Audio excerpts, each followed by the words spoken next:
Tanggi na naman tayo mga kasiblings dito sa Anunas. May mga namili na pero wala nang dumarating. Sana may mga dumating pa. Yun mga kasiblings, dito na naman tayo sa Tiangge sa Barangay Anunas. Ayan o, Anunas. May mga namimili naman kahit paano. Kahit timing dito may mga namimili. Yung mga namimili mga kasiblings o. Ayan si Pempem o. Magpapapalit sigurado yan, oh. Oh.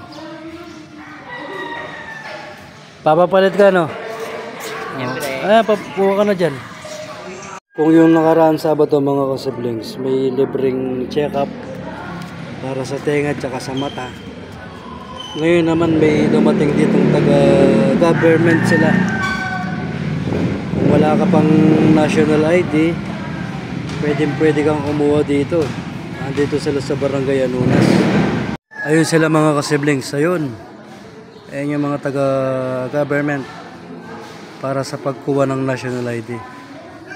Nagbabara-barangay na sila ngayon. Okay yung ngayon mga kasiblings kasi nagbara-barangay na sila para lahat makakuha ng national ID.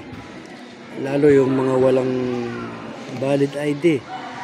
Kadalasan yung mga nag-apply sa trabaho na walang valid ID. Ayan, maganda yan, pagkakataon. Magandang pagkakataon yung magkaroon kayo ng valid ID nyo. Magagamit nyo yan balang araw. Lalo dun sa mga nag-a-apply ng trabaho, hahanapan kayo ng valid ID. Yan, meron na kayo mapapakita. Maganda yan, magagamit nyo yan. Maraming purpose yung valid ID. Kung kukuha ka ng pera, hanapan ka ng valid ID. Diba? Kaya kumuha na kayo. Maya magliligpit na tayo ngayon. Wala nang nag-uwi na yung mga namili. Tapos diretso na naman tayo sa Kawayan mamaya.